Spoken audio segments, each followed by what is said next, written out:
Oke, kita mulai ya. Oke, Kang. Bismillahirrahmanirrahim. Assalamualaikum warahmatullahi wabarakatuh. Waalaikumsalam warahmatullahi Marin, wabarakatuh. gimana kabarnya? Sehat-sehat? Alhamdulillah, Kak. Amin. Ini dari mana? Museum mana? Saya dari tempat penelitian, Kang. Museum Mutatuli. Oh, di Rangkas. Iya, betul. Sama tes siapa deh? Saya lupa namanya. Kenapa, Kang? Kepala museumnya? Oh, kepala. Oh, bukan. Multatuli itu kan di dekat Sajda Adinda ya? Iya, betul. Sebelahnya perpustakaan Saida Adinda. Oh iya, saya kurang kenal kalau yang itu museum mah. Kalau nggak salah ada guru ya yang di sana ya. Terus sekarang jadi ketua kepala museumnya. Saya lupa namanya. Pak Ubay. Nah iya Pak Uba. Pak Ubaidillah. Boleh, Kang, main-main ke sini. Saya beberapa bulan lalu tuh ke Rangkas diundang Latansa. Sering sih saya ke sana. Wah, ya. Enak ya. Naik tol sejam sekarang. Ya, betul. Oke. Udah selesai? Udah di rumah, Novi? Udah, Kang, alhamdulillah. Oke, baik. Kita mulai saja.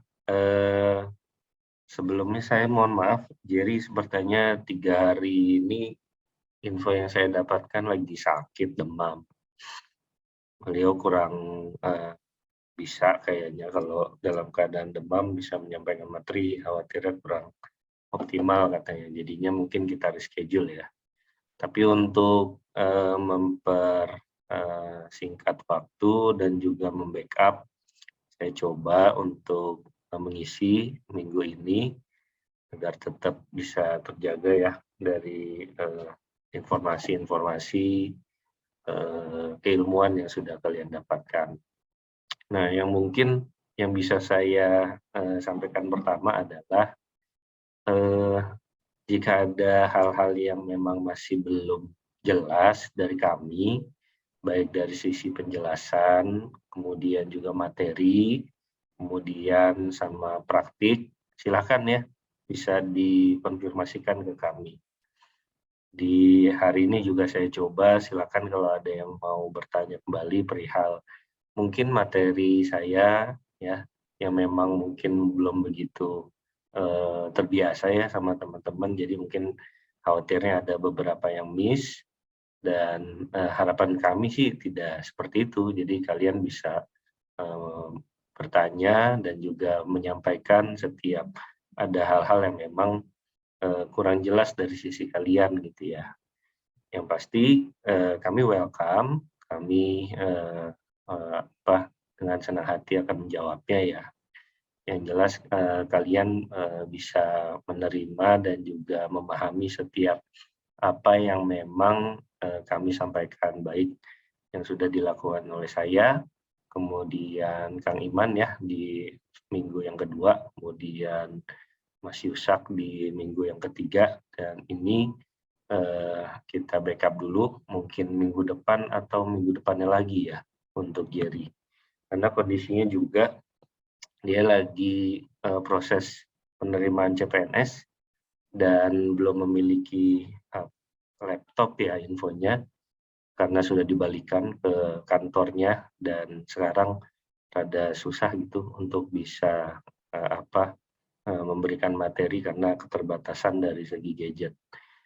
Oke, tidak mengurangi rasa semangat kita ya untuk pada hari ini, dan kita coba nanti mungkin menjelang maghrib ya. Nah, kita bisa saling berinteraksi gitu.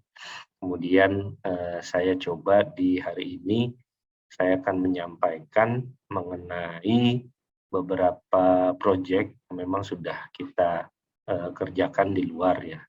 Kondisinya proyek saat ini memang kita sedikit ada keterbatasan SDM. tambah lagi dari 4 tim, 4 person yang memang terlibat. Dominannya memang kalau nggak saya ya Yusak ya, untuk bisa membantu di dalam setiap proyek gitu. Nah, mungkin harapan saya secara pribadi ke teman-teman nanti juga ada yang bisa membantu, baik dari sisi sysadminnya atau dari sisi pengembangan sebuah software, kemudian juga inovasi-inovasi lain ya yang nantinya akan kita bicarakan. Dan di sini ada ada hal yang bersifatnya itu profesional ya, jadinya ya pasti setiap apa yang kalian lakukan nanti keterlibatan ke dalam tim dan itu akan mendapatkan juga fee yang sesuai pastinya.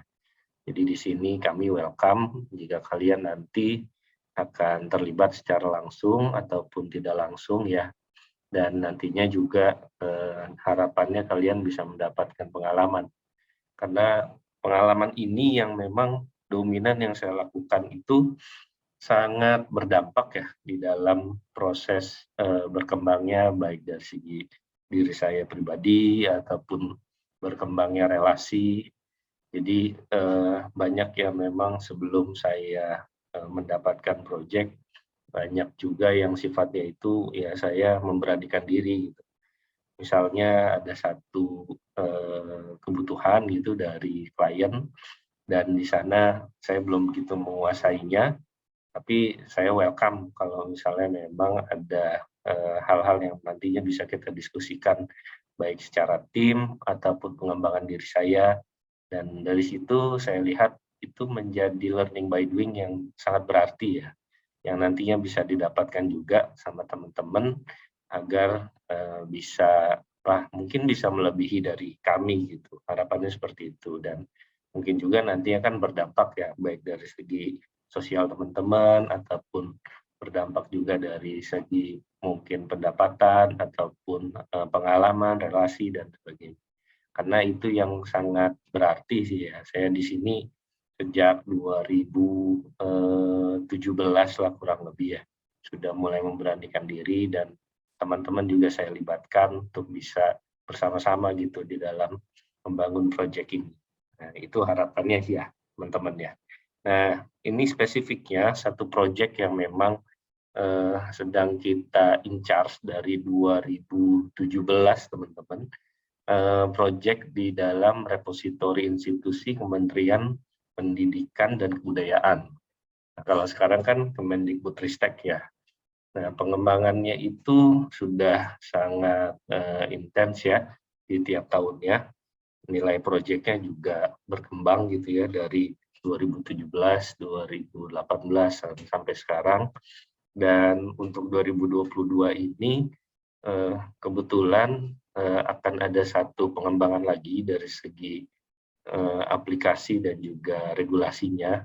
Dan sepertinya saya membutuhkan person nanti yang bisa membantu untuk bisa melakukan proses penyesuaian dari segi proyek yang nantinya bisa kita dapatkan.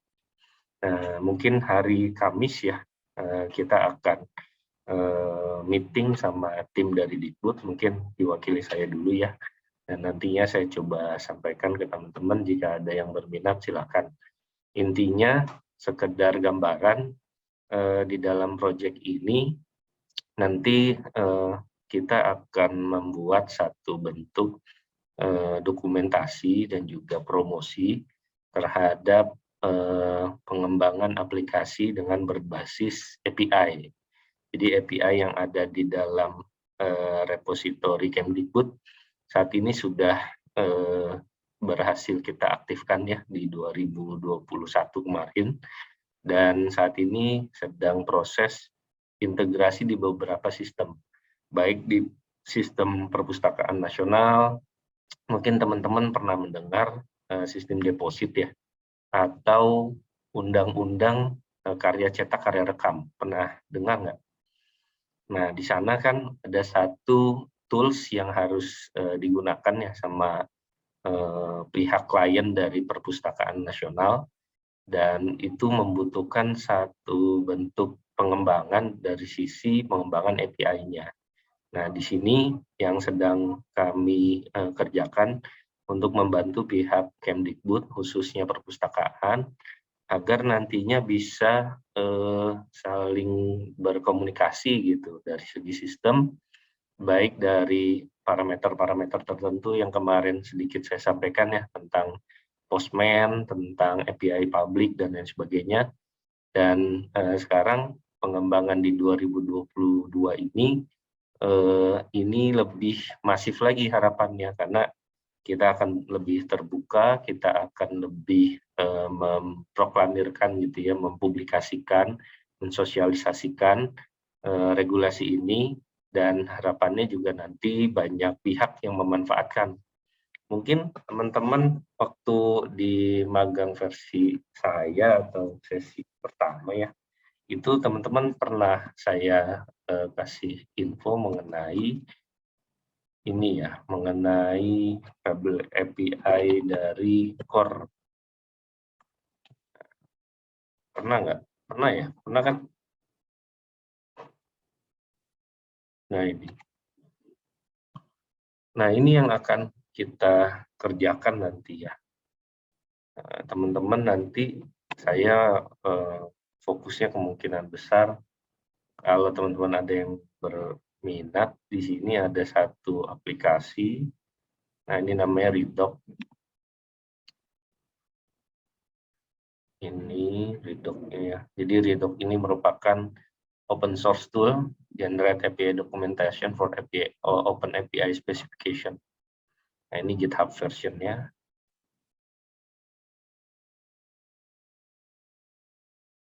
Wih, sebentar.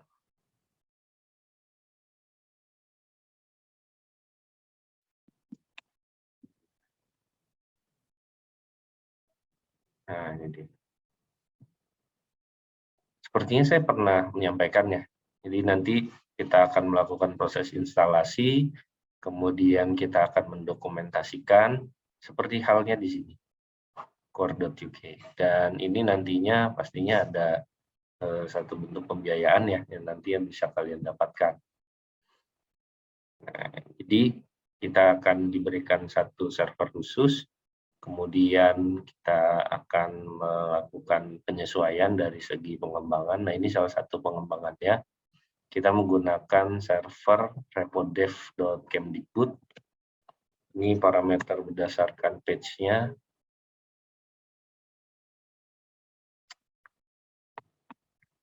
Dan di sini setiap data-data, baik misalnya data terkait ID tertentu, ini kan engine-nya menggunakan ePrints ya teman-teman.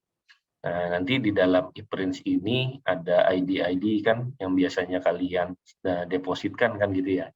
Kemudian ada metadatanya gitu, baik dari segi title seperti hal ini, tahun, publisher, ISBN, ISSN, dan lain sebagainya. Nah, bagian-bagian ini yang akan kita diskusikan nih pada hari ini. Bagaimana cara untuk bisa menampilkan gitu, agar data-data ini bisa sesuai, bisa didapatkan sama klien dari Kemdikbud nantinya. Yang pasti aplikasinya ini menggunakan ePrints versi yang 3.4.3 setahu saya, jadinya versi yang terbaru. Nah ini nanti yang bisa didapatkan oleh teman-teman ketika mau mengembangkan sebuah sistem seperti dari yang memang dikembangkan oleh pihak Kemdikbud. Oke, nah, kemudian dari sini sebelum lebih jauh ya, mungkin ada yang mau ditanyakan, silakan. Sinta, suara saya terdengar, Sinta? Terdengar, Kang. Oke.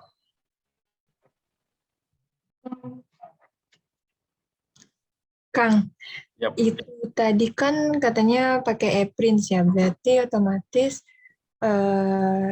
di pembelajarannya kita juga pakai itu dong, Kang, Linux. Oh iya dong. Linux itu udah harga mati ya, teman-teman harus bisa. Iya, iya.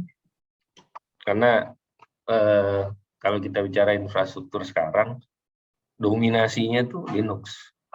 Sangat jarang yang menggunakan Windows base. Kecuali beberapa instansi ya, seperti misalnya DPR itu pakai Windows base ya. Kemudian yang saya pernah juga itu di Kementerian apa sih itu yang di Hanglekir, saya lupa deh. Oh, PUPR.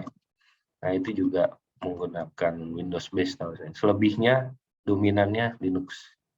Baik misalnya Ubuntu ataupun CentOS. Tapi kalau kondisi CentOS kan sekarang sudah tidak dikembangkan lagi ya. Ada beberapa versi lanjutannya seperti Rocky dan lain sebagainya.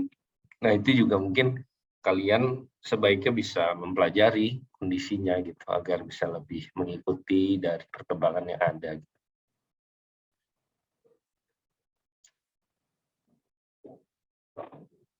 Ada lagi mau ditanya?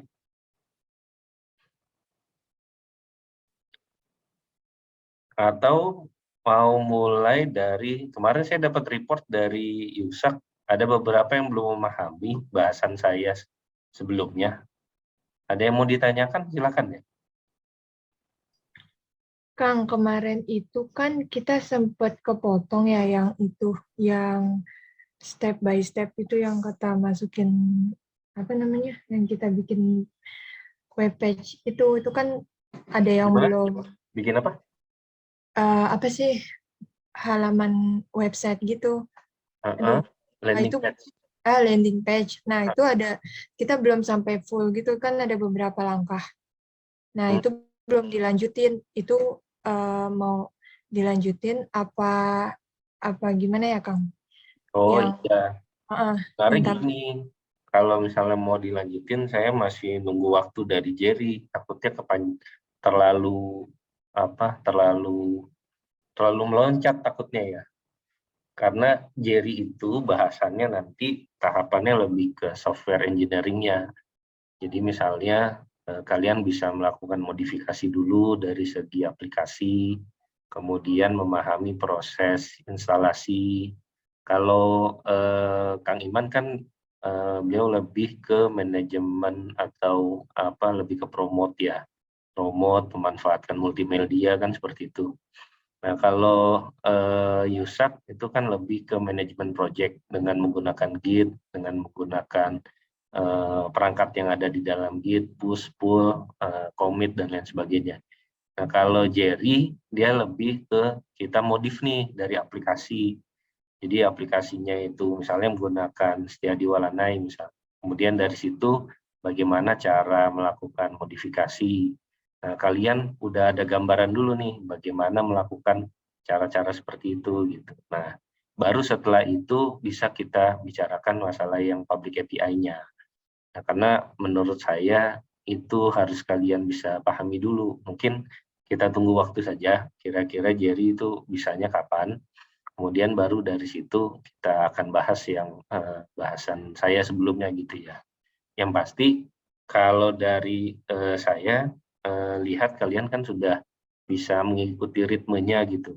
Nah, yang pasti kalau untuk kebutuhan yang lebih spesifik lagi untuk mensinkronkan public API, ya tahapannya menurut saya sih harus memahami dulu dari segi pengembangan aplikasinya, baru masuk ke dalam tahapan yang lebih ekspertis lagi itu. Kita lihat aja seminggu 2 minggu ini, kalau misalnya memang cukup lama nggak ada perkembangannya, ya kita eksekusi aja nanti. Yang pasti sih kita usahakan itu tetap dibahas gitu ya.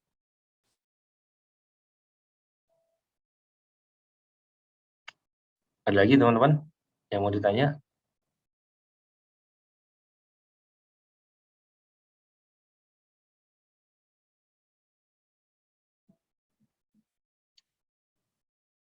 Cukup jelas? Atau ada yang terlalu cepat? Mau flashback sedikit nggak apa-apa, masih ada waktu kan ya. Kalau sekedar penyampaian dari segi pengembangan di project, mungkin Sejam sih cukup lah ya. Nah, ini kan masih jam 16.35. Silakan. Atau bahasan-bahasan dari yang kemarin disampaikan, misalnya sama Yusak, ada yang belum memahami gitu. Bagaimana cara komit, bagaimana cara pull, dan semuanya sudah terinstall kan ya di dalam lokalnya kan.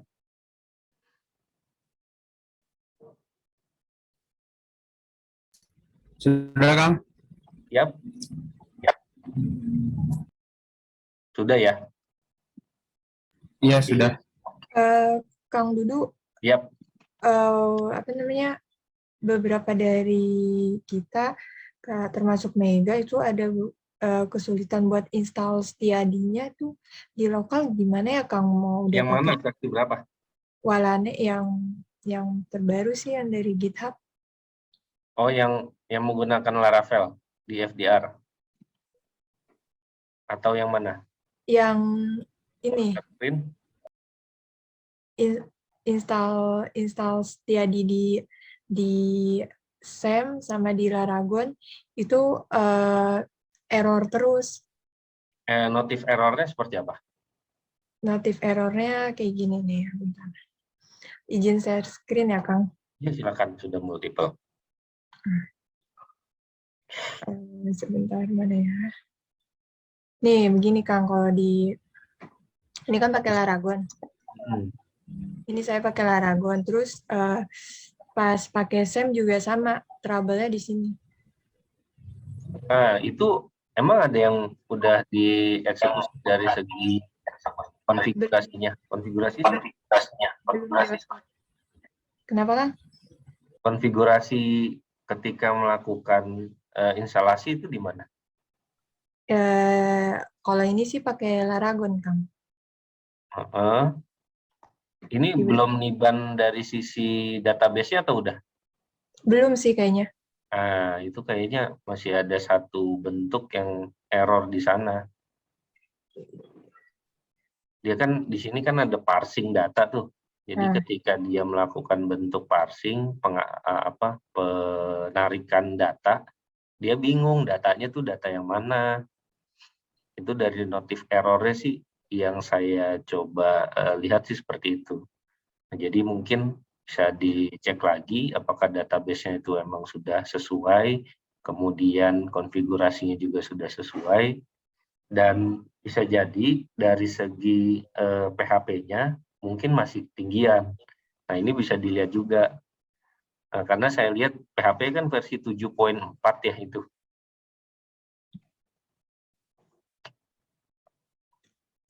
Coba Mega lihat di situ, Laragon full 5.0 bla bla bla PHP strip, kan ada notifnya tuh. Oh, ini. Di atas menu, ya. 7.4. Itu kan menggunakan PHP yang 7.4. Nah, mungkin bisa diturunkan dulu menjadi yang 7.2 ataupun 7.0 misalnya seperti itu. Cuma memang secara pengembangan project open source-nya, kami sih belum begitu mendapatkan satu bentuk kestabilan komunikasi ya waktu itu ya. Itu mungkin kekurangan dari sisi kami, karena di sini dominannya kalau nggak saya ya Yusak gitu. Nah, seperti Jerry dan juga Kang Iman itu masih ada keterbatasan. Nah, jadinya memang di kegiatan kali ini dengan adanya magang, kita harapin juga teman-teman bisa berkontribusi nanti melakukan proses pengembangan, juga melihat ada yang memang masih kurang dari sisi pengembangan, kemudian bisa ditambahkan ke dalam GitHub kami, dan juga bisa melihat kalau misalnya ada bugs, itu mungkin bisa di-fixing juga. Nah, itu yang memang kita masih ketersulitan gitu, untuk bisa memastikan semuanya bisa berjalan. Karena kalau misalnya dibandingkan sama SDC ya, nah SDC secara basic pemrograman lebih, kalau menurut saya itu lebih merata, dan juga memang pengalamannya udah jauh ya. Kami kan masih kategorinya baru. Nah, jadi dari situ ya kita lihat kestabilan dari teman-teman SDC itu lebih kemana-mana pastinya. Cuma emang ini tidak mengurangi rasa semangat kita ya gitu ya untuk bisa terus berkontribusi. Gimana, Mega? Coba dicek lagi dari sisi 3 komponen tadi menurut saya. Kalau saya bingung nimpa database-nya itu Kang, gimana ya Kang? Kan udah ngikutin tutorial di YouTube. Terus pasti ada Database-nya ambil foldernya udah dicek di bagian DB. Ini kan ya Kang, ini kan kalau di Laragon itu simpen filenya di www. Nah ini nih filenya, database-nya semua ada disimpan. Lalu di sini. Coba. Ya, apa gimana? Share screen-nya di saya nggak kelihatan. Subhanallah. Maaf Kang. Lupa. Bentar.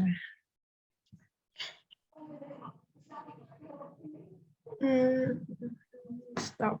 Saya nyoba di 2 sih, di SEM juga, di Laragon juga. Terus nggak bentrok ya? Enggak, alhamdulillah enggak sih.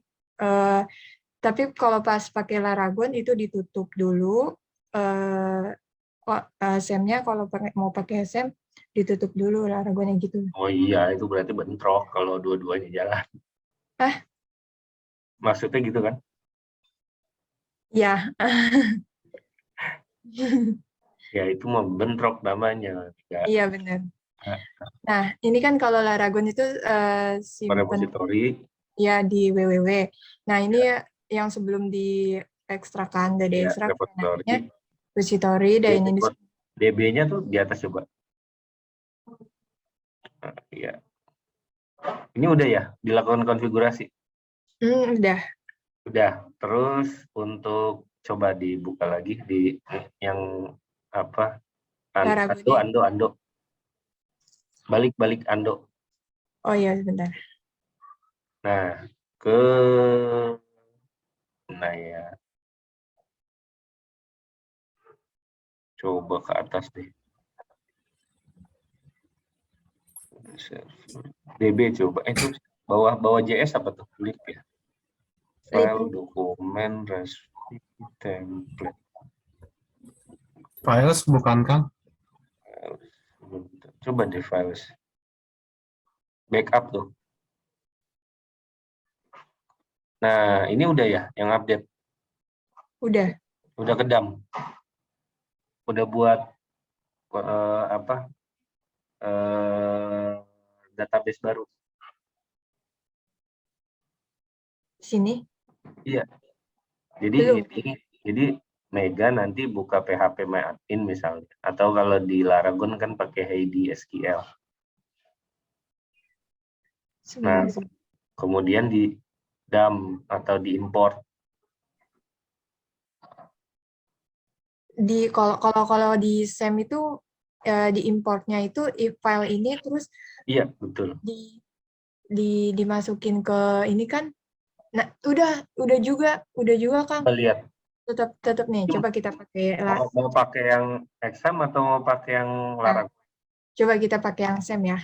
Ini kan waktu pakai SEM juga udah sebentar diingat-ingat dulu namanya apa ya.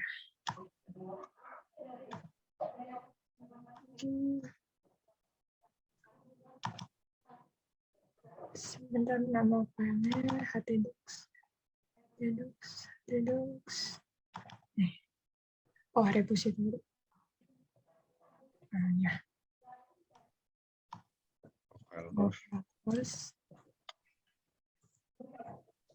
Repository. Ini. Apa? Sama kayak ini, kayak yang di Laragon tadi. Nah, pas di PHP-nya juga udah diekspor. Diimpor. Localhost. Coba examnya itu support yang versi di bawah apa enggak? Mungkin bisa jadi sih. Karena memang ini kan pengembangannya juga. Iya, berarti diturun.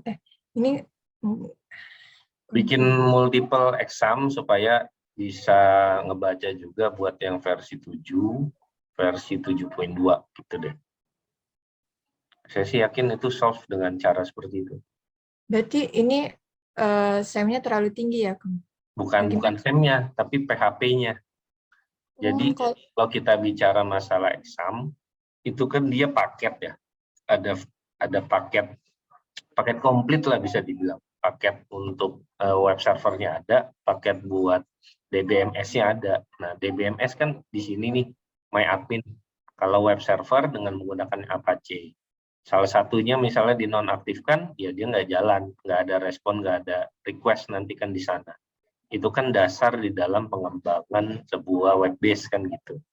Nah, kalian harus bisa melihat komponen yang ada di masing-masing itu, apakah memang sudah support atau belum.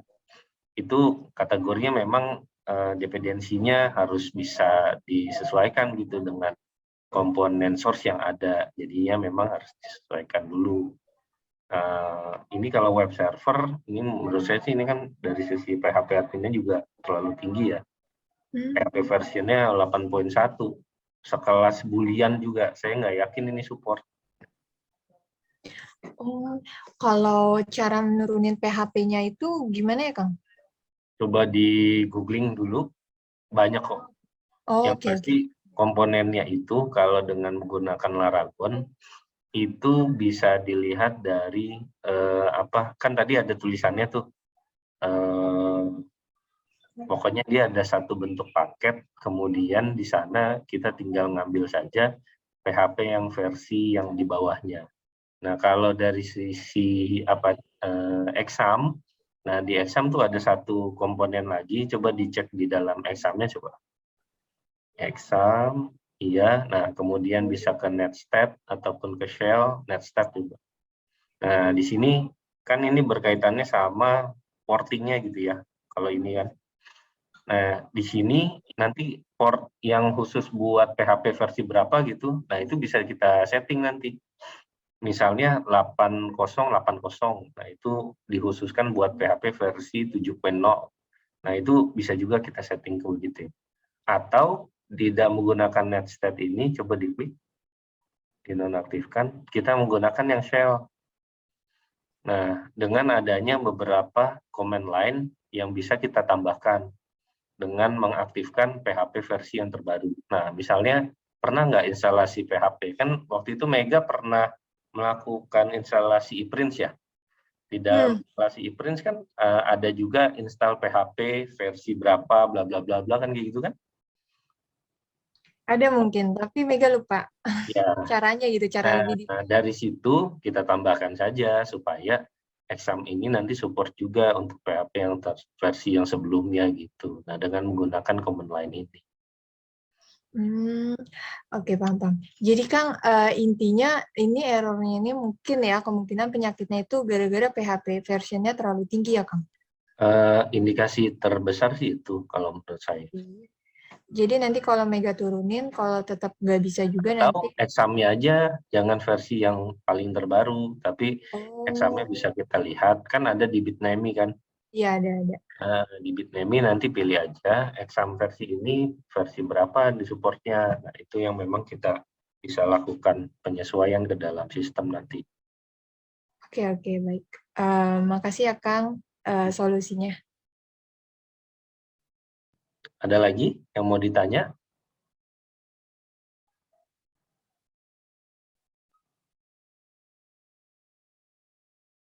Teman-teman lain?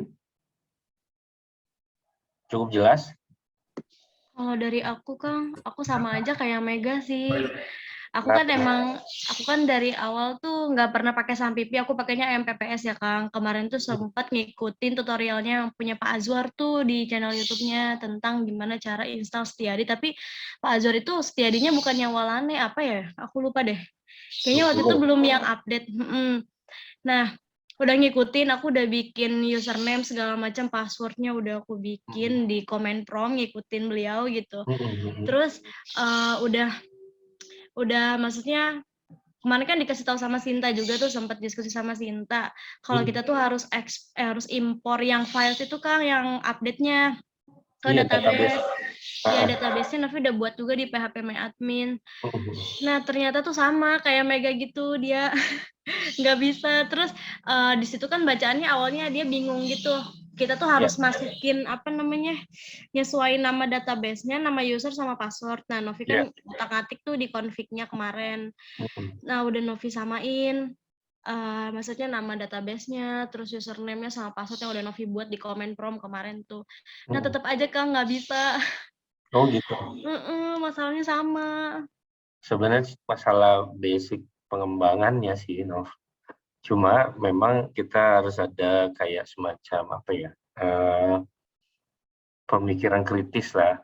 Kalau kita lihat, terutama buat faktor perbaikan bugs gitu ya, atau perbaikan satu isu yang memang masih menjadi kendala. Nah, banyak hal pastinya. Dan kalau dilihat praktisnya sih sebenarnya bisa kita lihat di dalam error log, di dalam source code. Terbiasa nggak ngebaca error log? Kan tadi di Mega ada tuh, di dalam komponen Apache-nya Mega. Itu kan ada file yang tulisannya tuh error_log. Iya, itu kalau cari di copy paste, cari di Google itu ketemu Kang jawabannya. Cuma pas dicoba, mungkin karena nggak ngerti kali ya, jadi tetap. Kalau dari aku sih bacanya yang lain, misalnya dia mengarah kalau misalnya ada masalah, kayak kemarin tuh masalah di bagian file config. Nah, terus dia bilang di line berapa gitu, terus aku ngeliat ternyata dia merujuk ke nama database gitu. Apa aku samain ya nama database-nya gitu kayak yang udah aku buat. Tapi tetap aja gitu, Kang. Kalau aku cara bacanya gitu kemarin. Oh gitu. Yang pasti sih memang komponen-komponen itu harus dilihat secara mendasar dulu. Kira-kira ini yang berjalannya itu di bagian apa, kemudian apakah bisa di-downgrade atau tidak. Karena pada dasarnya multiple PHP sekalipun di dalam satu web server itu memungkinkan. Jadi bisa, misalnya nih, WordPress-nya kita masih menggunakan yang versi 4 poin. Kemudian kalau yang Boolean sekarang kan bisa support 7 poin berapa gitu ya, mendekati 8. Nah itu pasti kalau kita satukan di dalam satu server, bisa ada jomplang kan, yang satunya mintanya versi 5, yang satunya versi 7. Nah itu yang harus kita buat dengan bentuk multiple gitu. Jadinya PHP-nya bisa dipakai, disesuaikan sama kondisi kebutuhan kita. Nah itu juga ada sih. Caranya seperti tadi, jadi di dalam command line-nya itu bisa kita install, kemudian nanti portingnya kita sesuaikan. Jadi portingnya menggunakan PHP, dia nge-listen-nya itu yang bagian mana gitu. Pernah mengetahui konsep dari Nmap nggak di dalam Ubuntu? Jadi kan bisa ngeliat nih, dia membaca apa tuh, membaca port berapa. Kemudian kaitannya juga sama IP table. Kalau di IP table itu kan dia bisa diberikan izin atau tidak untuk melakukan proses respon dan juga request. Nah, pernah nggak? Kalau nggak, ya basic-basic seperti itu harus kalian pelajari juga agar nantinya nggak terlalu rumit pada kondisi seperti itu. Jadi arah-arahnya, tahapan-tahapannya kalian udah bisa memahami. Oh, kalau kondisi seperti itu kesini. Nanti praktis terus saja, nanti juga terbiasa sih. Kalau saya sih dulu sih seperti itu. Ditambah lagi memang harus banyak referensi ya supaya bisa terus membaca, terus melihat kondisi-kondisi di dalam sistem tuh seperti apa gitu. Jadi dari situ juga bisa ditindaklanjut secara langsung. Cukup jelas?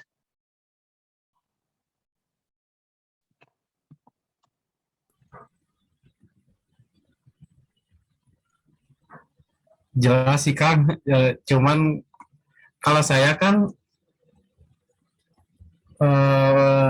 kadang ngerti gitu apa yang saya kurang tahu, kurang paham. Tapi ketika pas mau nyari penyelesaian masalahnya itu kadang nggak ngerti gitu. Terutama yang tadi sempat IP table tuh dulu saya pernah juga sama pas waktu install panel di OpenSUSE itu kan karena dia nggak ada yang support langsung ke OpenSUSE-nya, jadi saya pakai Docker. Nah, ternyata solusinya itu harus IP tables, harus ngotak-ngatik di IP tables. Nah, tapi sampai sekarang saya masih belum bisa juga gitu IP tables gitu, dan bingung juga nyari apa namanya, nyari materinya yang lengkap dan eh, apa ya, yang bisa saya paham itu di mana gitu. Mungkin kalau misalkan akan ada rekomendasi gitu. Kalau SUSE saya jarang pakai.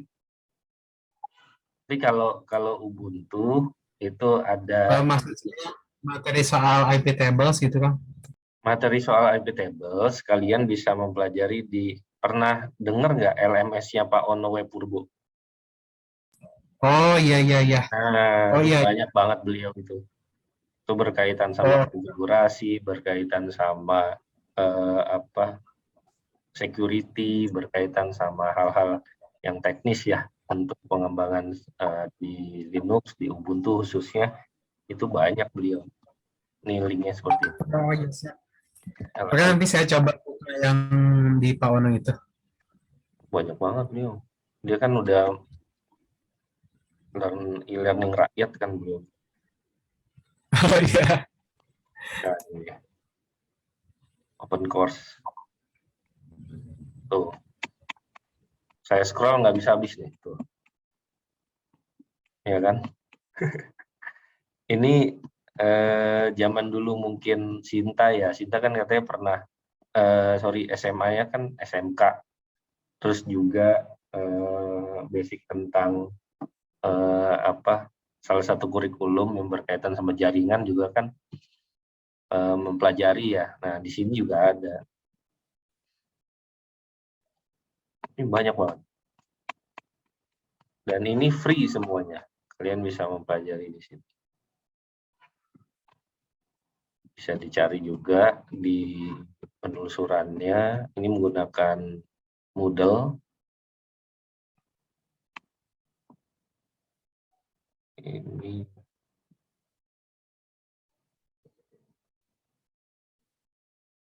login dulu. Nah, silakan bisa. Banyak bahasan sih di sini. Bahkan kalau kalian minta kontennya nih di servernya beliau, dikasih nanti. Kirim aja misalnya hard disk eksternal gitu ke rumahnya beliau, nanti diinstalin. Di-share sama beliau secara cuma-cuma. Keren beliau mah. Oke, ada lagi? Sepertinya semakin menghangat ya.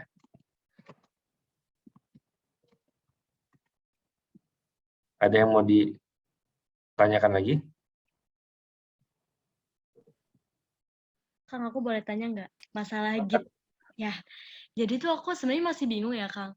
Git itu, maksudnya baik itu Git ataupun GitHub, emang di dalam proyekannya itu nggak cuman tentang coding-codingan aja kan, Kang? Kita bisa kayak collab tentang misalnya kalau mau bikin cerita atau jurnal artikel di situ, ya kan?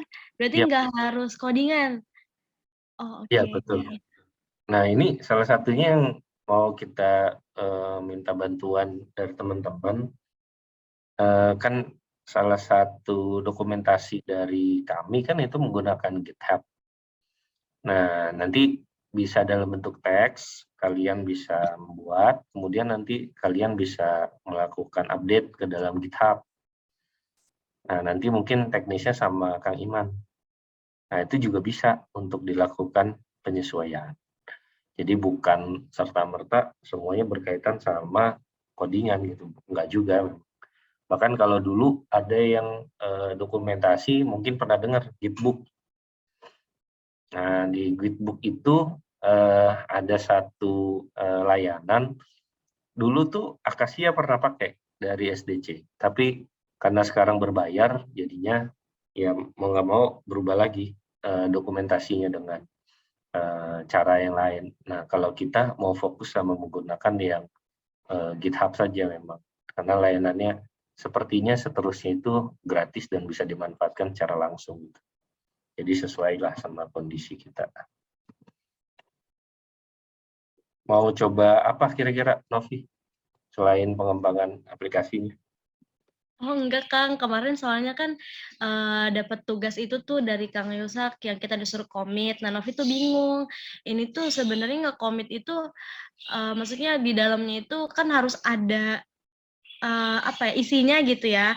Nah terus kan Kang Yusak kan nyontohinnya tuh codingan-codingan gitu. Nah aku bingung, ini aku isinya dari mana ya? Apa harus codingan lagi? Untungnya kan aku pernah tuh waktu itu bikin website statis sama Pak Azwar.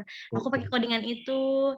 Ternyata tadinya kan mau bikin kayak cerita gitu, maksudnya kalau kalau pusing codingan kan maksudnya pengen cerita, terus nanti nggak komitnya misalnya ganti judul atau ganti isi gitu.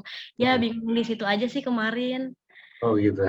Ya, oke Kang Dudu, Karena memang makasih. kemarin fokusnya kan sama pengembangan aplikasi. Jadinya kurikulumnya kita arahin ke sana. Jadi kita punya project bareng Mega nanti komitmen dan juga mengupdate menggunakan pull dan push misalnya. Dan juga melihat perkembangan yang ada, misalnya yang sudah dilakukan sama Novi sudah sejauh mana sih dari isu yang memang menjadi kewenangan dia untuk perbaiki, misalnya seperti itu. Apakah semuanya sudah solve atau masih ada bugs? Nah itu kan sangat berguna nanti kalau memang kondisinya itu, apalagi kondisinya itu kalau remote base ya, jadinya semuanya itu ya seperti kondisi di Default Studio ini, semuanya dengan rata-rata dengan menggunakan remote base. Nah, jadi nanti ya harus terbiasa dengan kebutuhan seperti itu.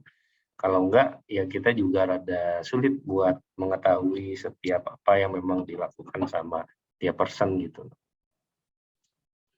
Ngomong-ngomong remote base, berarti nanti kita atur waktu yang di Jabodetabek ya, Mega sama Novi ya. Nah, kita bisa ketemuan nih. Kita atur waktu ya nanti ya. Karena kan seharusnya setiap 1 bulan itu ada 1 waktu kita ketemuan.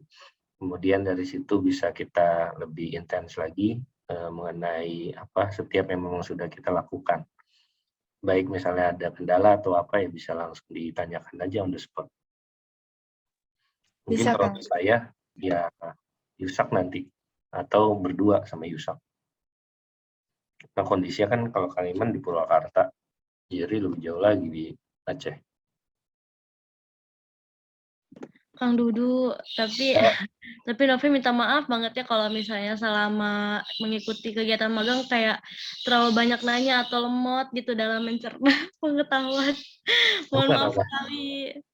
Enggak, Memang takut begini, greget kondisinya gitu. kan kita seperti yang saya bilang di awal, kita tidak melihat dari sisi teman-teman nantinya itu sudah misal gini, ada bentuk penilaian misalnya. Tapi yang mau kita harapkan dari teman-teman memahami dulu, kemudian nanti bisa ada bentuk kontribusi yang dihasilkan ke kami gitu. Jadi kita nggak ada proses penilaian, oh ini udah dapat nilai A, dapat nilai B, nggak seperti itu kalau dari segi magang kami yang kita coba lakukan gitu ya. Tapi teman-teman memahami, kalau belum paham ya sampaikan lagi, belum pahamnya itu yang mana gitu. Jadi kita terbuka aja gitu Nov, sampai nanti ada waktunya ketika kita sudah tidak banyak lagi ya materi-materi yang kita berikan, tinggal dari sisi teman-teman kontribusinya apa gitu, apakah dari sisi dokumentasi dikembangkan atau melakukan hal-hal lain, silahkan nanti bisa kita diskusikan lebih lanjut. Santai aja Nov. Iya Kang, makasih. Yuk. Oke, bisa kita mulai ya. Cukup kan untuk tanya jawabnya ya? Saya coba share screen. Oh, ini. Oke.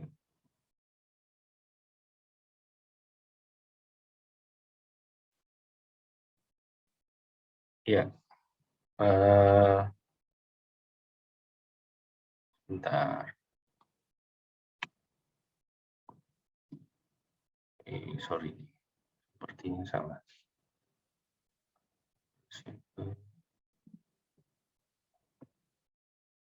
Nah, ini tadi udah saya sampaikan ini. Oh, berarti di sini.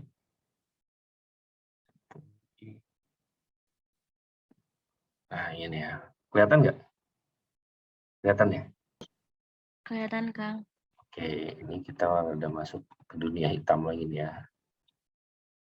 Jadi, ini server yang digunakan ya sama Kemdikbud untuk melakukan konfigurasi API.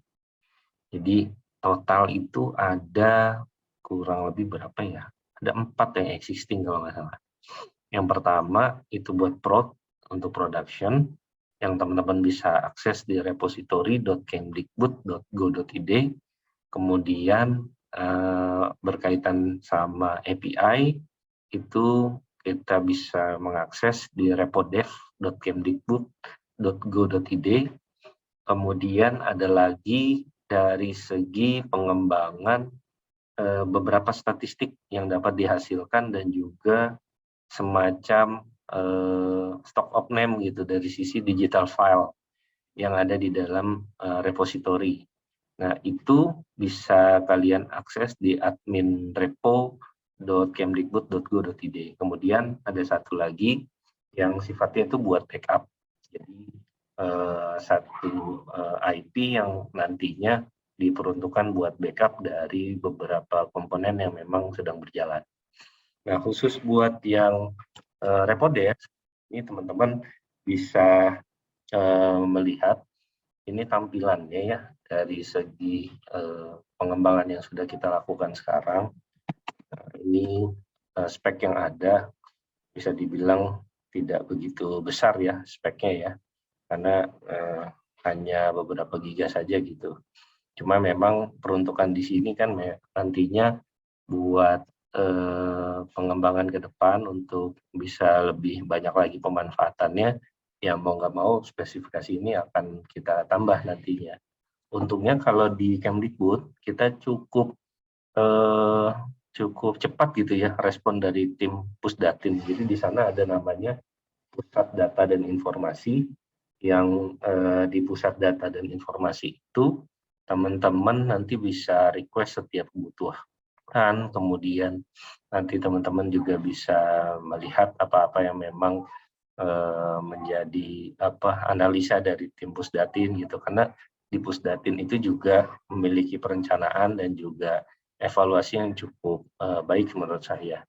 Jadi kita juga harus mengikuti dari setiap perencanaan dan juga evaluasi di Pusdatin Kemdikbud. Nah, di sini kalau kondisi sekarang memang masih nggak begitu banyak, karena peruntukannya itu kemarin hanya untuk 2 site ya. Jadi site buat yang MAD untuk manajemen aset digital dan juga untuk yang di Perpusnas. Nah, ini untuk yang MAD mungkin saya bisa kasih tahu.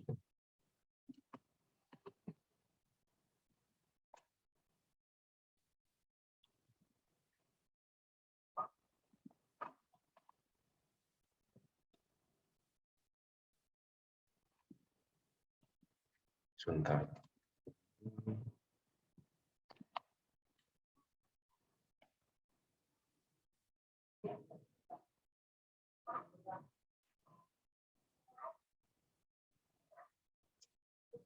MAD.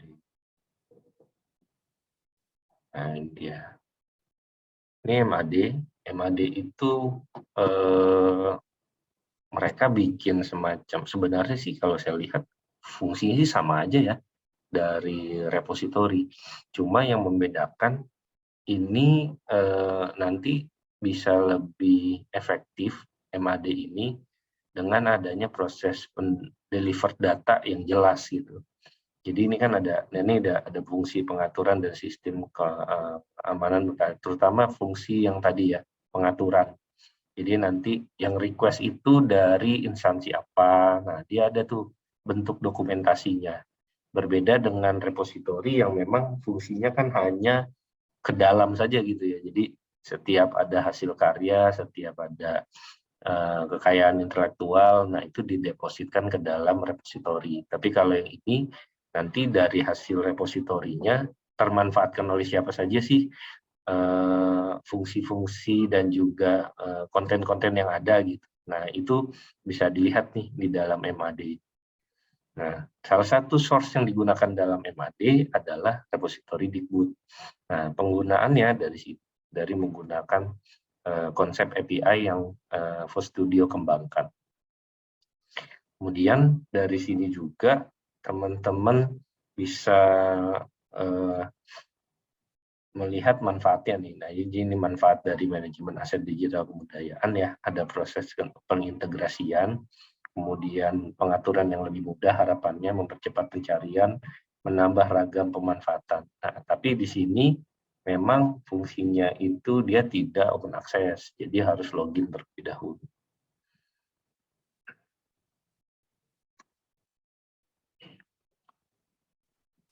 Nah, itu dari sisi ini ya, dari sisi terus dari sebentar.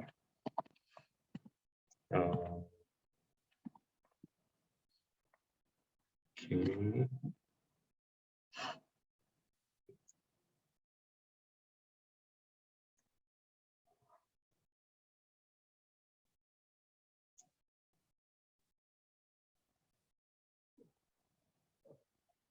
Nah, oke. Nah, kemudian aplikasi yang lain ini dengan menggunakan interoperabilitas penghimpun konten web.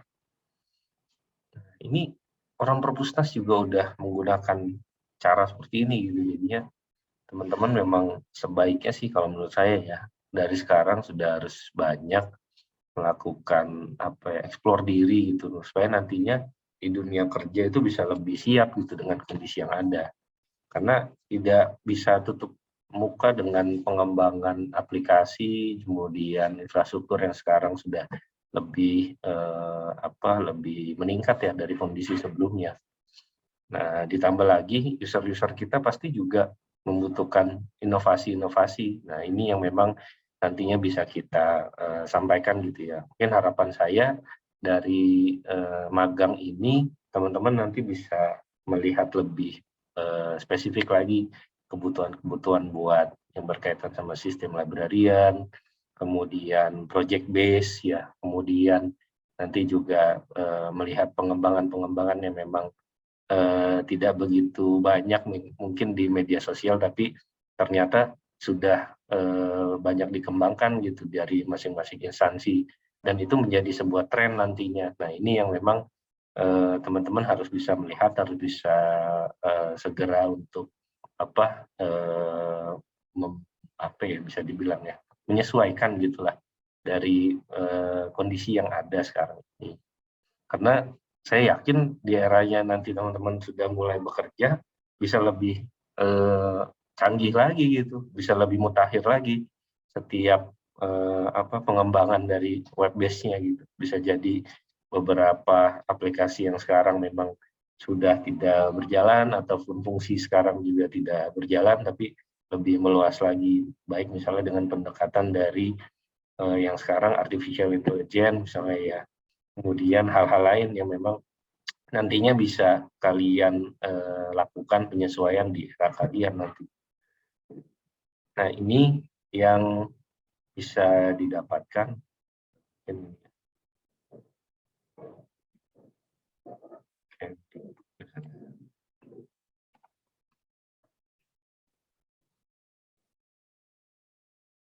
Nah, ini ada beberapa nih. Kalian baru tahu ya ini ya, interoperabilitas 2020. Ada yang udah tahu sebelumnya belum?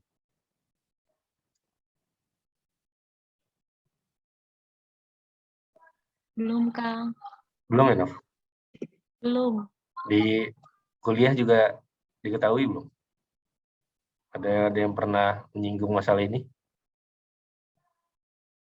Belum ada, Kang. Belum ya? Oke. Belum. Ini Perpusnas ini yang membuat. Jadi ya kita mau nggak mau untuk kondisi seperti ini harus bisa menyesuaikan nantinya. Oke. Nah, kemudian kalian bisa akses juga di sini probability. Tapi memang rada ribet ya dari segi domainnya. Cuma yang pasti nanti di sini akan dilakukan proses, nah ini deposit. Dia akan penyimpanannya di sini, Pak. Ya. Jadi ini kayak dibilang ini bentuk transitnya lah. Transit metadata, transit file yang nantinya dihimpun sama Perpusnas kemudian akan masuk ke sini. Ke layanan online. Nah, di sini nih.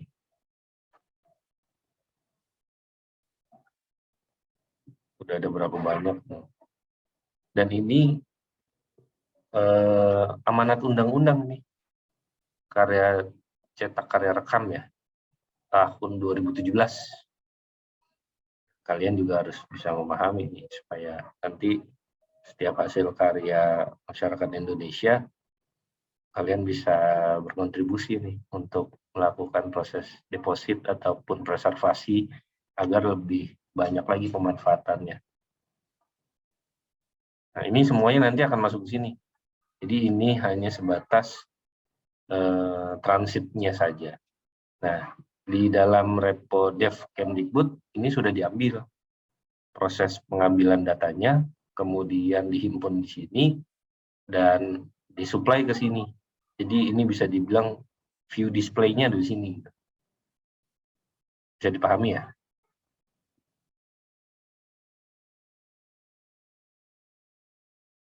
Oke, saya lanjutkan.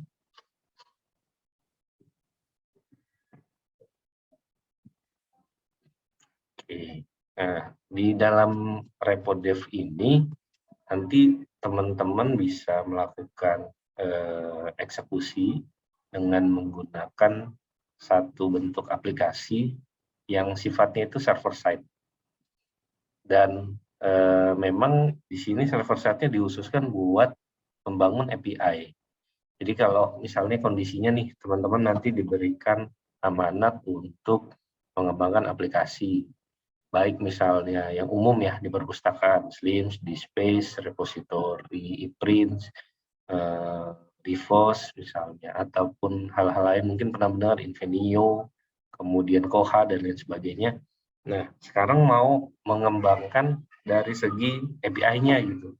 Tapi kondisi existing-nya itu nggak ada, belum ada API-nya, dan kita mau coba inovasi seperti halnya Dikbud nanti. Dan tadi kan saya sempat sampaikan ya di tahun 2022 ini akan melakukan penyesuaian dari segi dokumentasi API seperti halnya yang core Tor2UK.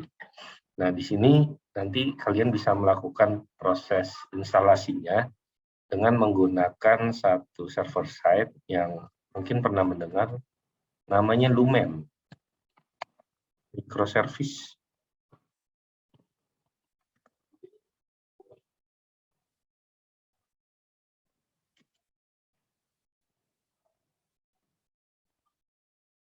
Oke, pernah dengar nggak? Lumen.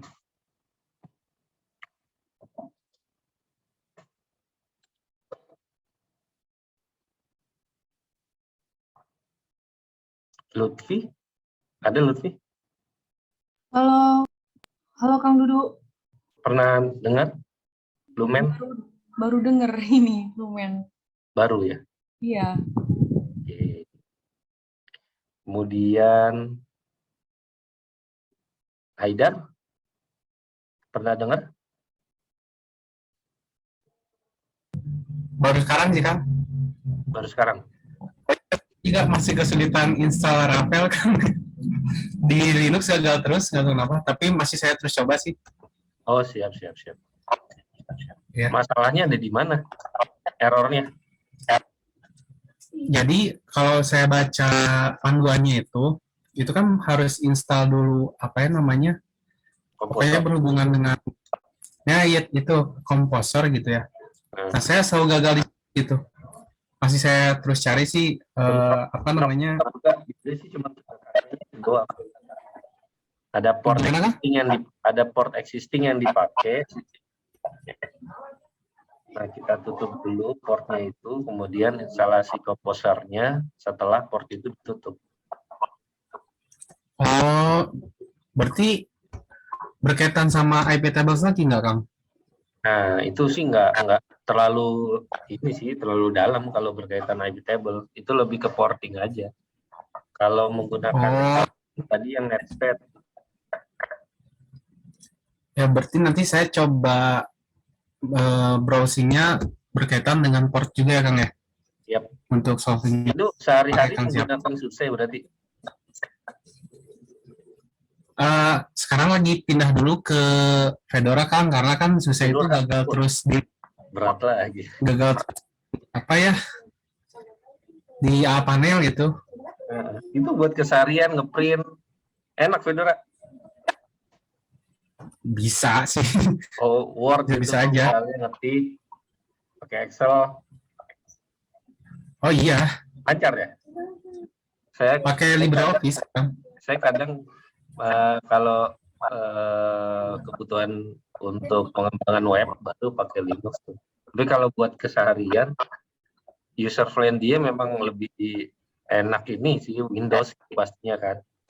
Tinggal buka ini segala macam Word, Excel, dan itu yang rada kurang bisa ngikutin saya kalau buat keseharian. Iya sih kan, saya juga 1 tahun ngebiasainnya. Iya. Apalagi kalau buat ngeprint, nah itu aduh ribet gitu kalau untuk disuain. Iya, karena harus apa namanya ini dulu ya, Kang, apa konfigurasi dulu sama printernya. Ya, dan rata-rata drivernya kan juga jarang tuh menggunakan. Iya. Nah, oke. Sekilas saja itu ya. Jadi kondisi yang di sini teman-teman di repo dev Kemdikbud yang kita sedang kembangkan dari segi API-nya, kita menggunakan namanya Lumen. Di Lumen ini salah satu library yang ada di Laravel. Nah, makanya kami secara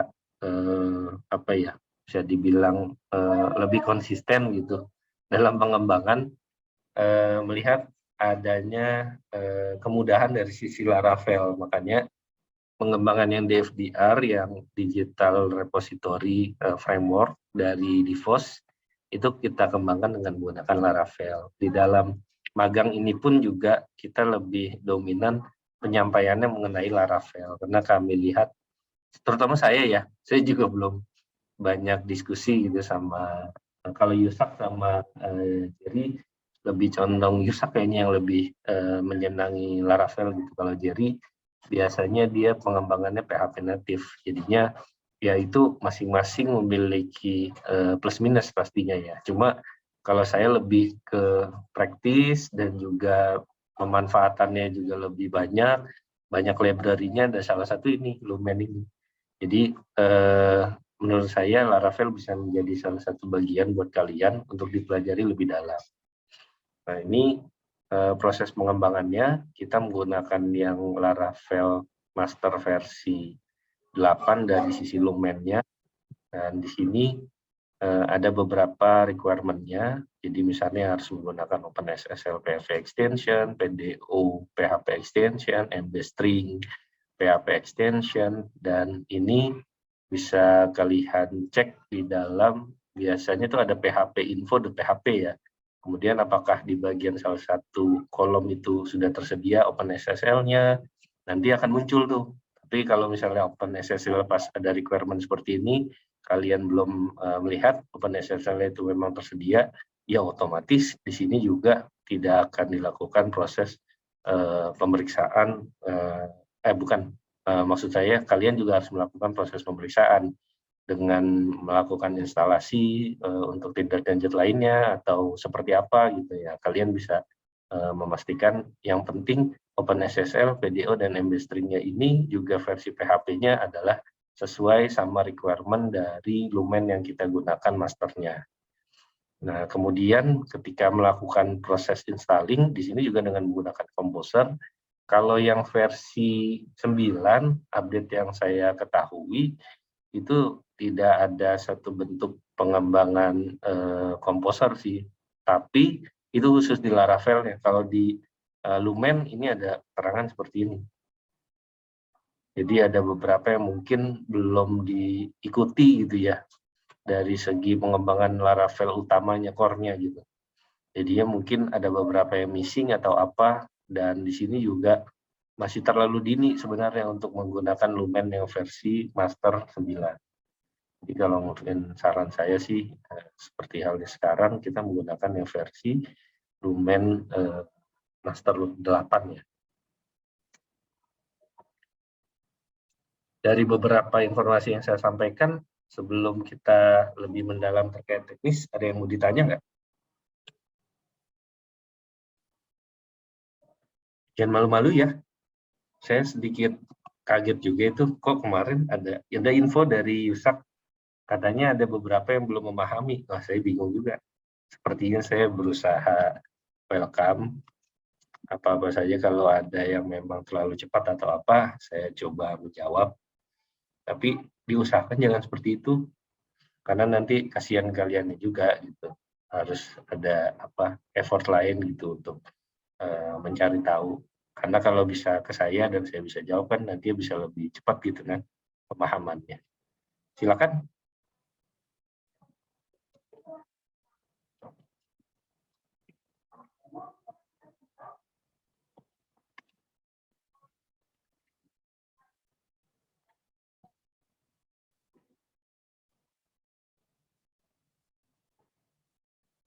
Novi, ada yang mau ditanya?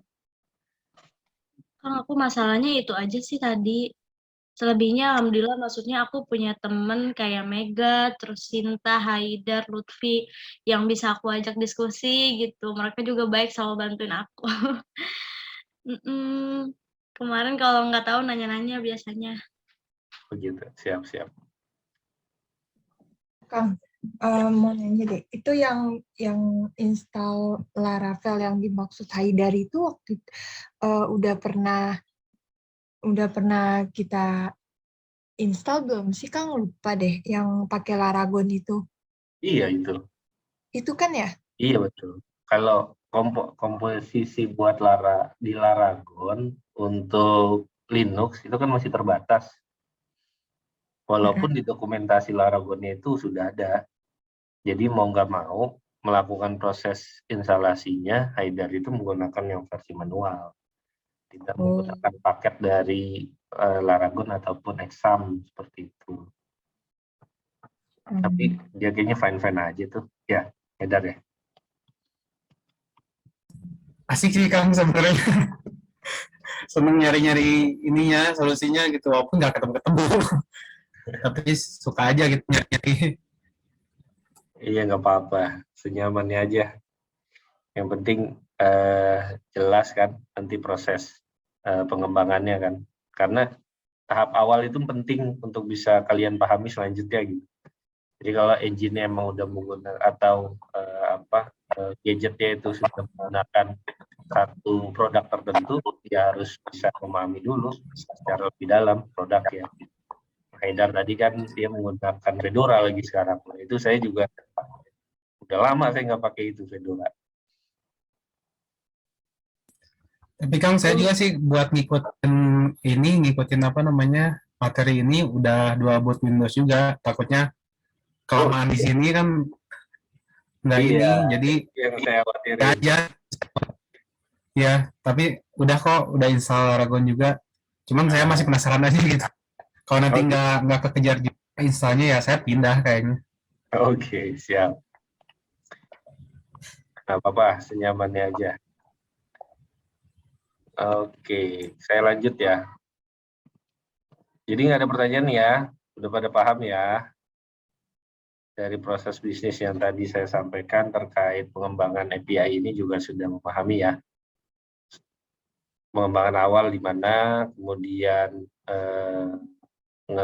ngirim datanya kemana, sampai tahap terakhir dari sisi klien kebutuhannya sejauh mana.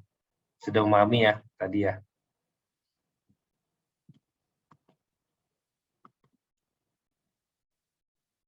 Bang, kayaknya kalau belum praktek, belum ini deh. Wah, ini susah kalau pakai Iya. prakteknya itu. Nanti saya coba rancang dulu ya. Yang penting teman-teman bisa memahami dulu. Jadi, oke.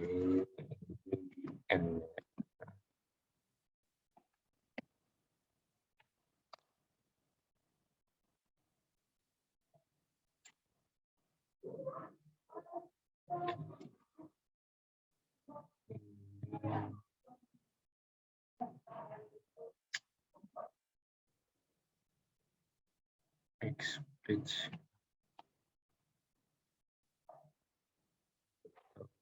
Sebentar saya.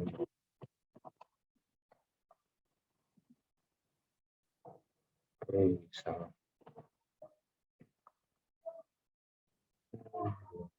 Oke, siap.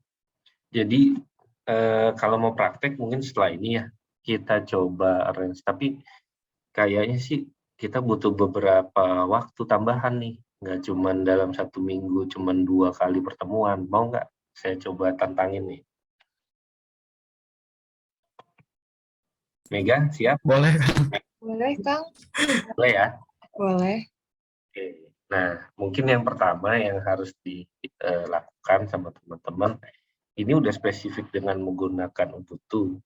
Jadi silakan kalau yang memang mau melakukan dual boot boleh, atau dengan menggunakan VirtualBox boleh. Kemudian juga misalnya ada penggunaan VPS yang apa ya, bisa dibilang VPS umum gitu. Ada beberapa sih yang free, tapi saya lihat sekarang kayak misalnya gini, free VPS.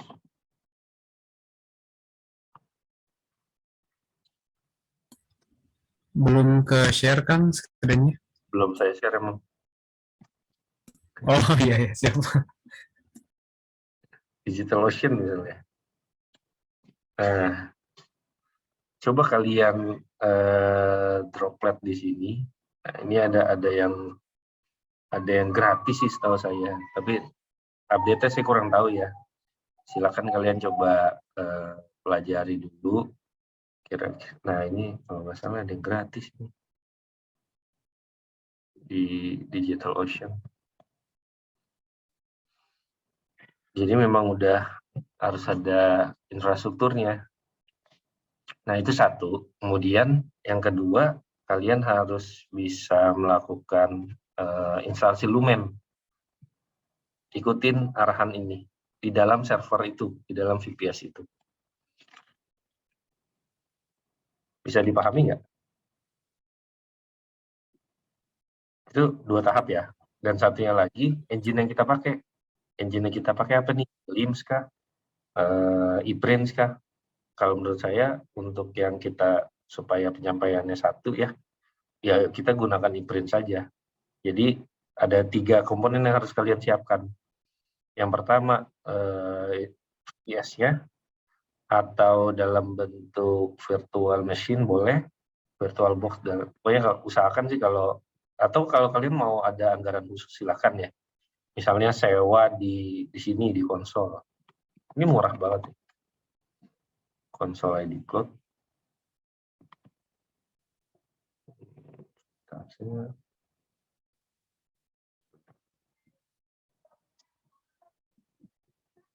Saya pakai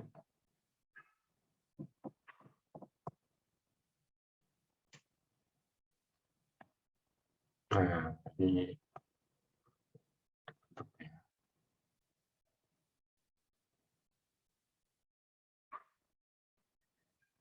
Tapi saya hanya menyampaikan ya, kalian sendiri nanti kira-kira gimana. Karena ada pembiayaan mau nggak mau.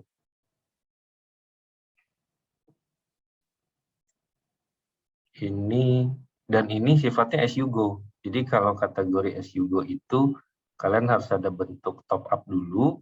Kemudian kalau dalam satu waktu nih kalian tidak mau menggunakan VPS-nya, ya udah kalian stop. Nah otomatis dia nggak nge-charge. Gitu. Nah ini servisnya. Ini ada pilihannya. Aksesnya. Storage atau oh ini dia. VM. Tadi sini dia. Nah ini dia nih. 50.000. 1 CPU, 1 GB RAM, ya buat belajar mah cukup lah ya. 50.000. Disknya dapat 20 GB. Mau yang lebih expertise lagi 100.000.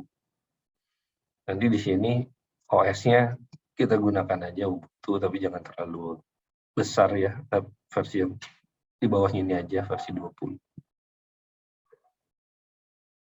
Berminat? 3 komponen itu yang harus kalian siapkan. VPS, kemudian instalasi dengan menggunakan Lumen, kemudian ePrints-nya. Ada pertanyaan? Aksesnya di sini. Nggak ada. .idcloudhost.com. Kayaknya VirtualBox aja sih, Kang. Ini aja, monggo. Kalau ini kan ya masih, saya nggak tahu ya apakah ini terlalu tinggi gitu apa gimana. Tapi kalau untuk belajar masih worth it lah. Karena hanya sebulan, jadi kita nyewanya hanya sebulannya 50.000. Nanti dari situ top up-nya ya hanya 50.000. Nanti in-charge sama dia. Cuma itu kan kategorinya sebulan ya. Nah, kalau misalnya kita aktifkan dalam 1 bulan, pokoknya dalam 1 bulan itu top up kita misalnya 50.000, ya itu akan habis dalam pemanfaatannya sebulan. Intinya sih begitu. Jadi 24 jam dalam 1 hari dikali 30, intinya sih seperti itu. Atau dikali bulan berjalan lah. Nah, itu akan di-charge sebesar 50.000. Tapi kalau misalnya nanti dalam 1 bulan kalian memang hanya menggunakan beberapa jam saja, ya top up kalian akan muncul lagi di sini. Tapi 1 bulan itu akan di-disable sama ID Cloud. Nah, itu gambaran aja.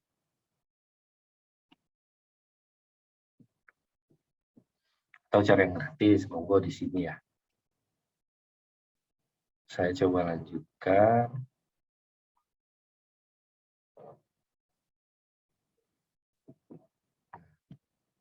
Ada yang mau ditanya dari sisi tadi untuk praktis?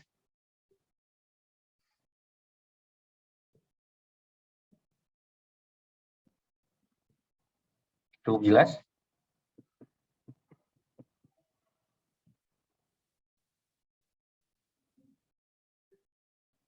Cukup, Kang. Cukup ya? Oke. Jangan malu-malu ya.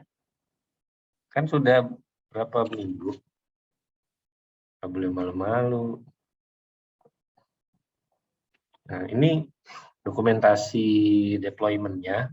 Yang pasti, kalau dari sisi saya di dalam kesempatan hari ini, saya mau menyampaikan dulu langkah-langkahnya dulu gitu ya. Nanti kalau kita ada kesempatan, tapi tolong dikoordinir mungkin ya. Mungkin di sini dikoordinir sama Haidar mungkin ya, karena cowok sendiri kan di sini.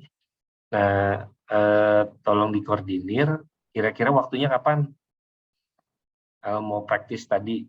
Tapi pastikan semuanya komponen sudah siap. Instalasi ePrint kan saya nggak perlu tutorial kan ya, nggak perlu ngajarin kan, udah bisa kan? Ada yang lupa? Nanti bisa baca dokumentasinya lagi sih, Kang. Siap. Yang pasti itu sudah harus disiapkan, kemudian instalasi Lumen ikutin yang di dokumentasinya, kemudian VPS. Nanti tentukan sama saya apakah minggu ini depan atau 2 minggu lagi atau apa. Nah, silakan nanti bisa kita sesuaikan waktunya ya. Kalau saya sih prefernya ya setelah jam kerja, biasanya sih gitu, di atas jam 4 lah. Oke, nah ini environment file-nya. Jadi ini menggunakan Lumen dan ini ada bentuk konfigurasi ya. Untuk DB connection karena versi ePrints itu 3.4.3 juga masih menggunakan MySQL. Nah ini menurut saya juga rada nggak wajar ya kalau ePrints itu masih menggunakan MySQL. Setahu saya sekarang kan ada yang lebih ringan ya, MySQL. Nah di sini ya saya juga kurang mengetahui kenapa pengembang dari ePrints masih menggunakan itu, tidak menggunakan yang lebih baru lagi. Nah, ini kemudian ya DB host-nya, host itu dengan menggunakan IP public yang digunakan, kemudian porting ini, kemudian di sini database repository-nya, kemudian ini username yang digunakan, kemudian ini password yang digunakan. Nah, ini juga ePrints directory-nya ya, yang memang kita lakukan proses penyesuaian. Berarti kita bisa mengecek dari sisi pengembangan di sini. Nah, ini ada satu proses pengubahan di sini untuk melakukan proses konfigurasi dari MySQL-nya. Nah, ini server path yang digunakan, ada software path yang menggunakan direktori umum ya, var, www, HTML, kemudian web servernya juga harus ada proses pengecekan ke sini. Nah, ini mungkin bisa kita cek apakah memang sudah berjalan atau belum. Kalau sudah running tadi sih harusnya sudah berjalan.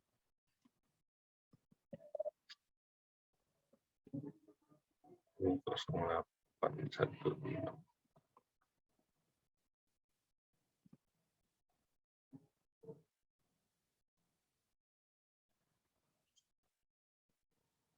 Oke.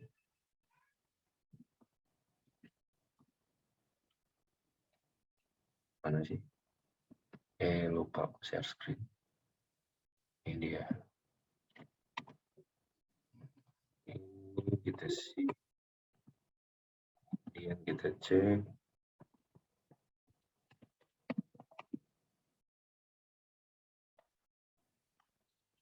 Nah, ini dia. Ada bentuk bypass. Proxy pass-nya dengan menggunakan 8000, kemudian proxy pass reverse-nya juga dengan menggunakan 8000. Nah, 8000 ini kan settingan buat di Lumen. Jadi virtual host-nya memang sudah kita sesuaikan untuk bisa running dengan menggunakan Lumen. Nah, makanya kalau service sudah seperti ini, nanti di bagian depannya juga menyesuaikan. Contohnya seperti ini. Domain yang dipakai kan repo dev tadi ya. Nah, kalian kalau di tahap awal ketika melakukan pemanggilan domain, nah seperti ini. Nah, dia hanya menampilkan pengembangan dari atau aktivasi di Lumennya aja. Karena ya tadi di dalam virtual host-nya memang sudah kita bypass, proxy-nya itu arahnya langsung ke konfigurasi API. Jadi memang yang harus dibaca secara langsung ya parameter-parameternya. Parameter apa saja? Nah, ini Symfony exception, ini kan salah satu komponen yang ada di dalam Laravel ya. Harus ada komponen Symfony. Coba browse. Nah, ini dia. Dan ini bukannya error, tapi memang tidak ada parameter yang dipanggil.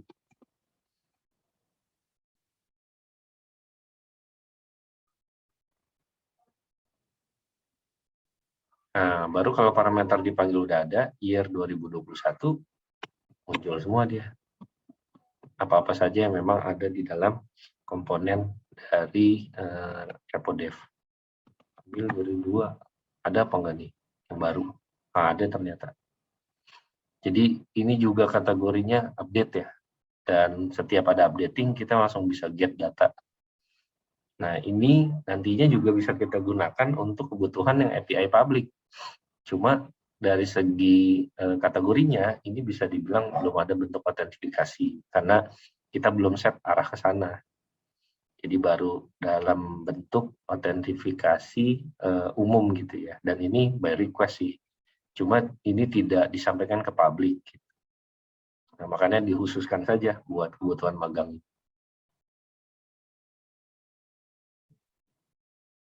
Oke, kemudian untuk proses run softwarenya seperti halnya kalau kita mau menggunakan tadi di Lumen ya, dengan konfigurasikan untuk port 8000 itu bisa diakses oleh publik. Kemudian ketika mau melakukan proses ini bisa kita skip aja. Ini ada kondisi kalau misalnya ada IP yang mencurigakan dan kita kill IP tersebut. Nah, di bagian sini server configuration-nya seperti yang tadi. Jadi ketika dilakukan proses penelusuran dengan menggunakan IP ataupun dengan menggunakan domain yang sudah sesuai dengan IP-nya, itu akan muncul kategorinya itu aktivasi dari sisi Lumen-nya. Tidak menampilkan indeks dari ePrints, karena sebenarnya report dev di sini juga ada untuk konfigurasi ePrints ya, tapi yang kita bypass di dalam virtual host 80-nya adalah dengan aktivasi di dalam Lumen. Oke, kira-kira ada yang mau ditanya atau saya terlalu spesifik? Di sini lebih ke sharing dulu aja ya, apa yang memang kita lakukan di dalam project yang kita lakukan di Kemdikbud. Kita sudah cukup lama di sini, ya bisa dibilang ikut sertalah untuk pengembangan aplikasi Kemdikbud dari awal. Gitu. Ada yang mau ditanya? Silakan.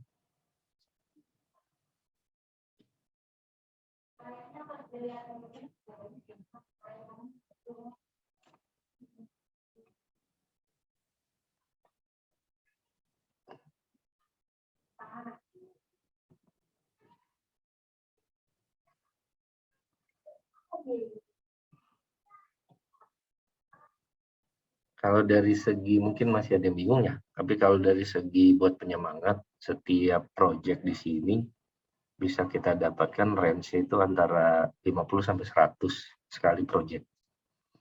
Nah, itu memang nantinya cukup cukup menarik mungkin ya buat teman-teman untuk bisa terlibat nanti.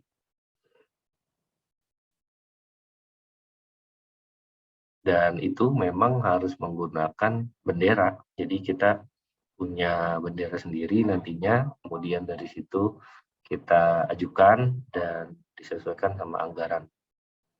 Setiap kegiatan itu tapi tidak ada bentuk DP kalau di kementerian. Jadi akan dibayarkan setelah kegiatan ataupun end user dari Kemdikbud, dalam hal ini perpustakaan Kemdikbud, itu sudah memberikan approval. Ada pertanyaan? Belum ada sih Kang, cuma nanti mungkin mau ngulang lagi materi ini kalau ada siarannya. Ya, ini saya nanti udah saya record. Cuma nanti kita akan edit dulu ya, karena ada presidensial. Oh iya, siap. Kasih Kang. Oke. Yang perempuan, ada yang mau ditanya? Sinta, sudah jam berapa di sana? Sudah jam 6:49. Udah mau jam 7 ya? Udah maghrib? Iya, Kang. Udah. Oke. Udah. Masih 17:49.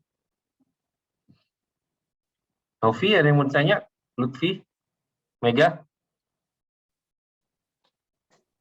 Kalau dari Mega cukup, Kang. Cukup ya? Oke. Kalau step-stepnya sih tadi masih dengerin Kang Dudu kan, jadi kayak belum ada bayangan kayak cuma ngikut-ngikutin gitu loh. Kalau yang step-stepnya tadi mungkin kalau lebih paham lagi kalau udah praktis sih. Oke, siap. Untuk praktis, saya coba minta tolong Haidar ya buat mengkoordinasikan. Setidaknya 3 requirement tadi yang saya sampaikan itu udah siap sama teman-teman. Kalau belum ada, ya mohon dibantu satu sama lain. Tapi kalau ada kendala misalnya dari segi instalasi e-print, silakan aja bisa japri atau bahas di grup. Nah, dari situ ya kita arrange waktu supaya bisa lebih praktis buat penyesuaian kondisi seperti ini, project di Kemdikbud. Tadi itu 3 itu ini akan VirtualBox, terus Lumen, VirtualBox terus atau referensinya. VPS, ya betul. VirtualBox atau VPS, Lumen, kemudian sama e-print, ya betul. Oke, Kang, siap. Misalnya nih, Sinta masih terkendala, ya mohon disampaikan aja Sinta ke Haidar atau ke Mega atau ke Lutfi. Nah, kemudian ya bisa bareng-bareng lah. Usahakan sih semuanya kalau bisa ketiga persyaratan itu udah clear dulu, baru bisa kita arrange waktu ke sana. Karena itu memang dasar banget. Nanti dari situ ya kita konfigurasi bypass VirtualBox dan bypass virtual host dan lain sebagainya, itu jadi lebih enak.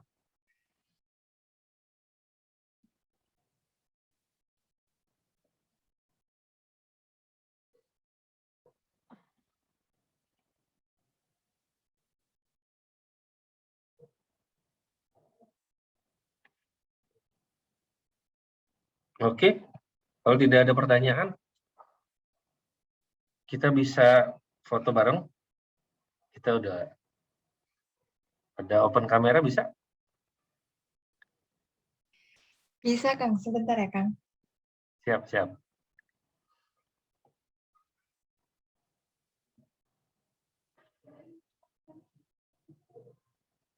Oh iya, mengingatkan juga teman-teman jangan lupa ngebuat di mana waktu itu ya? Di sosial media LinkedIn.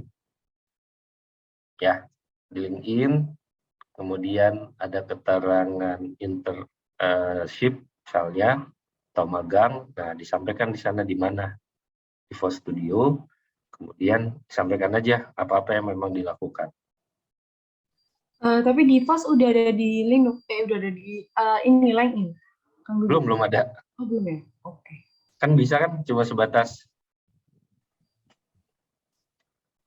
Iya, bisa. Bisa kok, Kang. Bisa. Oke. Nah, kan yang cantik kelihatan, yang ganteng kelihatan ya. Oke, Sinta, bisa?